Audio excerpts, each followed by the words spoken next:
Hello everyone, back again, working on a bypass coolant valve and a flow control valve, which I believe basically this is your thermostat and a flow control valve to control flow at different times when the vehicle wants heating to different parts of the vehicle.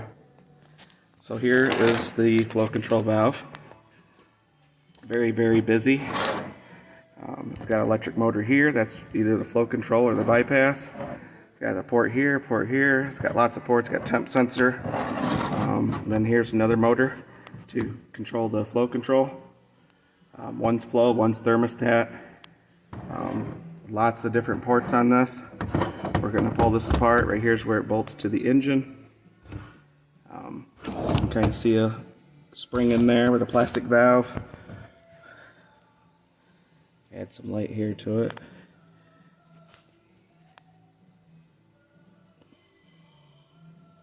We will dissect this and see what all is inside.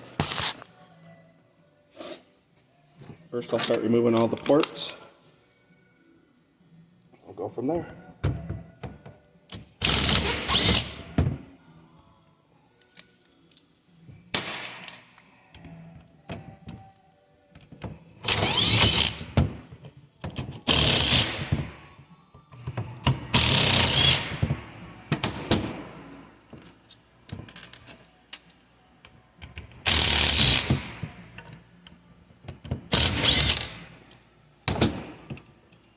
This is off of a 1.3 liter GM, like Buick. So here's the top part. You can also start to see, it's amazing all the stuff they make out of plastic nowadays. You can see this ball here is the flow control part. You see it hooks to that motor. We'll get more into that once we get it apart. There's a spring here. It looks like an orifice that it seals on. Pulls out of there like that. Okay, now we'll remove these. We'll remove all four of these and see what that looks like.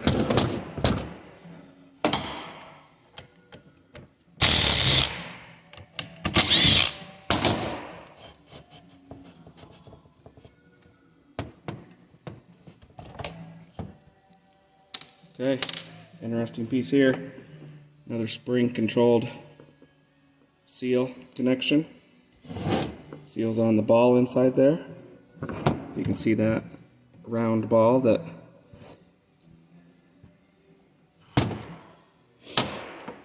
lots of moving parts, seals, O-rings.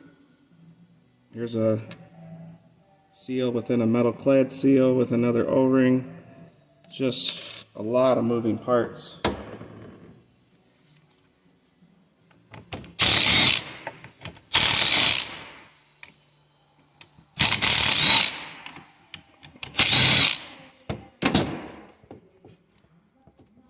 Gotta believe all of these are gonna have those pucks, maybe not.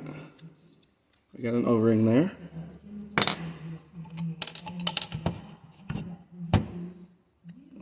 Another O-ring, another spring. These springs are so they seal on that round cylinder that spins. And this must be what seals. That plastic forms to that. Let's remove this one next.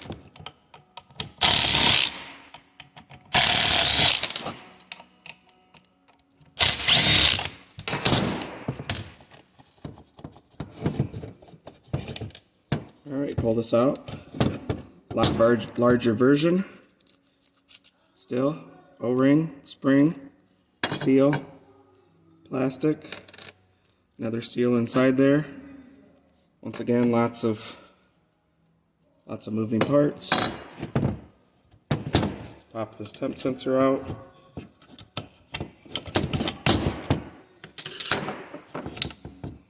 Temp sensor, typical. Got an O-ring on it to seal it. Okay.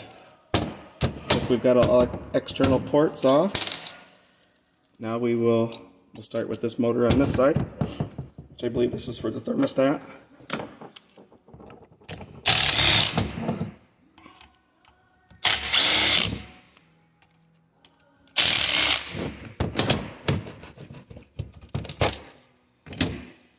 Rotate this around.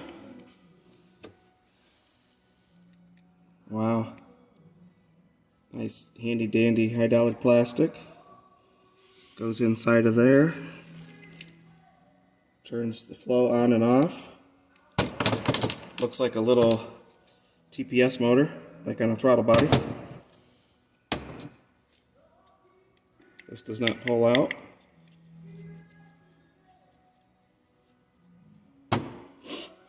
We'll pull this end cover off next.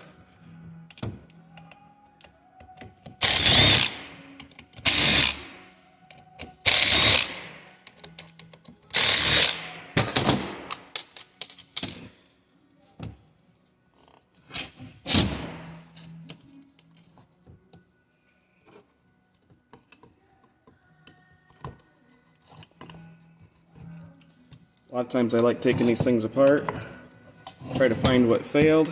If nothing else, try to get a little bit better perspective of how they work.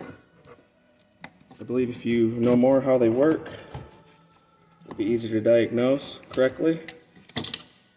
Okay, turn this sideways. Hopefully you can see how this all comes apart. Sorry for the lighting, I'll try to get better lighting.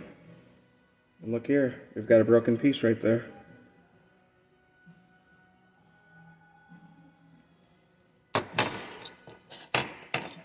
So you can see, $high plastic part here broke. Okay, so that's a fault here. Look down inside there, and you see there's like a gear that turns the other mechanism. So we will take the other side apart. The check valve on the bottom here that goes to the engine, you can see where that was sealing. See if that'll pull out of there.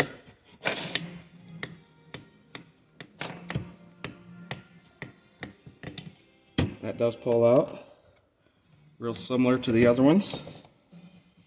More parts.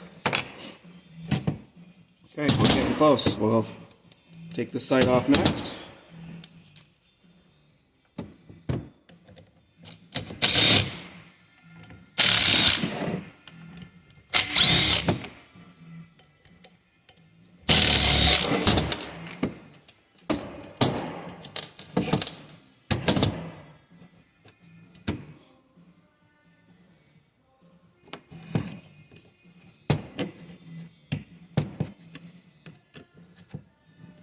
Stuff comes out pretty good. Does need to come out all in one piece. Pull it out nice and slow.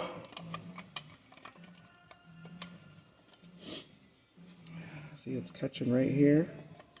See if we can manipulate that to make it happy.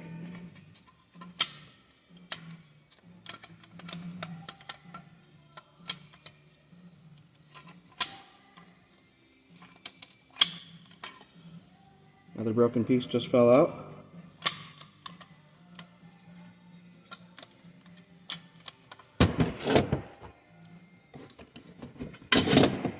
Okay, I was able to pull the plastic gear off. Here's that cog, or whatever you want to call it, that drives that. Another TPS motor, as I would call it. And here's the other piece. You can see the wear on that drum from all those different valves. Very, very busy piece. So as you can see, this piece used to slide inside of here, and these two pieces broke where it locks. So these two pieces would come together, and apparently there was a disagreement where the components broke down and broke.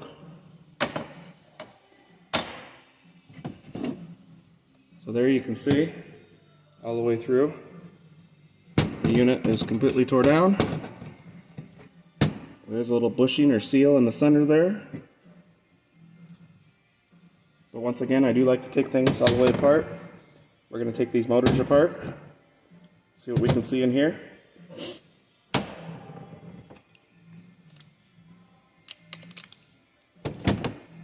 This one just has clips we have to pop off. There's a couple screws here for the electric motor on the end.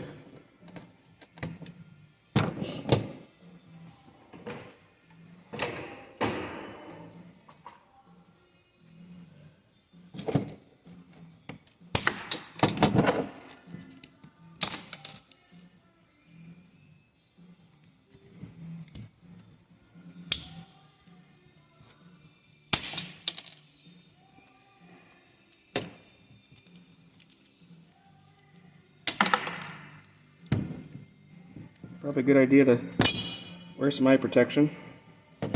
Those things are liking to fly pretty good. Let's see if we can get this apart. Oh yeah, coming apart nice. I'll try to stand it up like this. Seal, contacts, circuit board.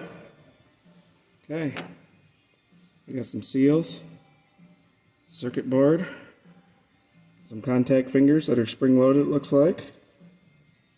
Pretty self-explanatory. Side here, got some gears. Potentially look damaged, but maybe not. Do see some debris from the plastic wearing out. I'll pull these two screws out, see what that shows us.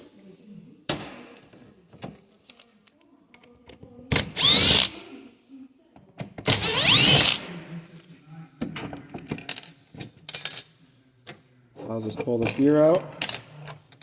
Shim washers in there, drive shaft. We're able to see down to the electric motor. There's a metal gear, plastic gear. I don't know if you can see those, but those teeth are very, very, very worn. Right here. Lots of mess of plastic meshing gears. We'll pull this end piece off just to see if there's a seal on the back of there.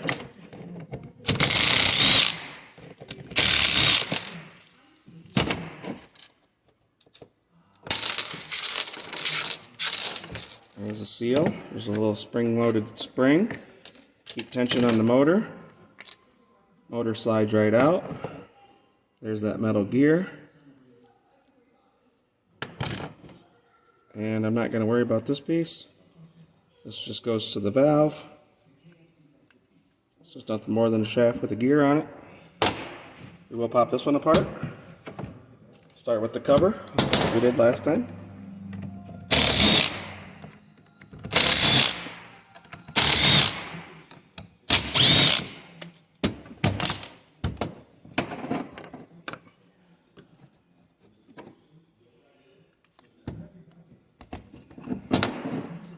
Pull this apart like the last one. Really similar. Got your contacts. There's actually 3 contacts for this motor. It's got, looks like a locating position sensor. There, it reads on all those contacts. Circuit board, 5-pin connector, little microprocessor. And on this side, got a brass gear, some plastic gears. This is your position sensor contact. We'll pull this arm off here and see what those gears look like.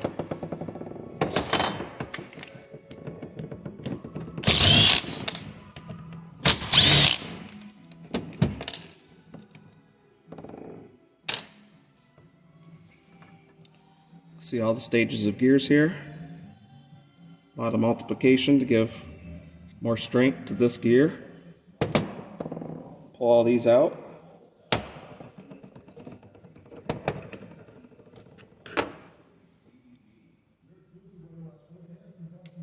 We'll leave that one in, maybe it's not wanting to cooperate. These ones, if I pull the shafts out,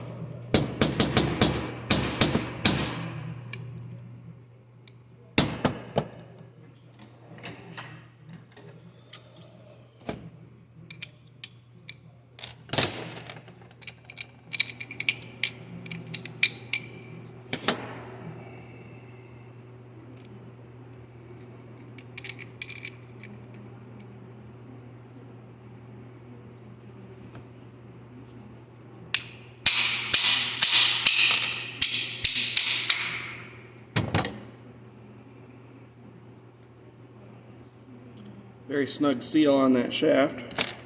You got to keep the coolant from getting into these electronics, which it did a really good job of that.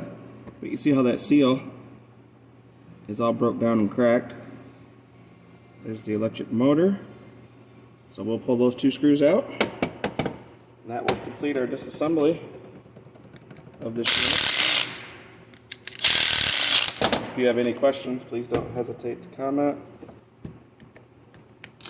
Once again, another seal. We got to keep the elements out. Another spring washer. Those motors must be spring tensioned in there. There's that gear. Good solid brass gear. Looks good. Show you there with the light. So, oh, we do have some dust in there from the brushes. See all that powder? That's usually either rust or brush material from the electric motors. Let's look at this one, see if it had anything.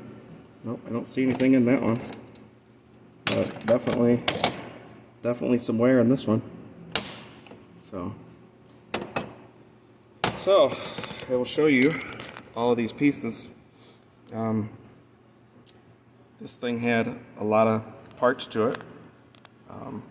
Show you these pictures here. So you can see all the components. There's a lot of pieces. And we're just trying to adjust the flow of the coolant, and we're trying to control how warm the engine gets with the thermostat electric motor.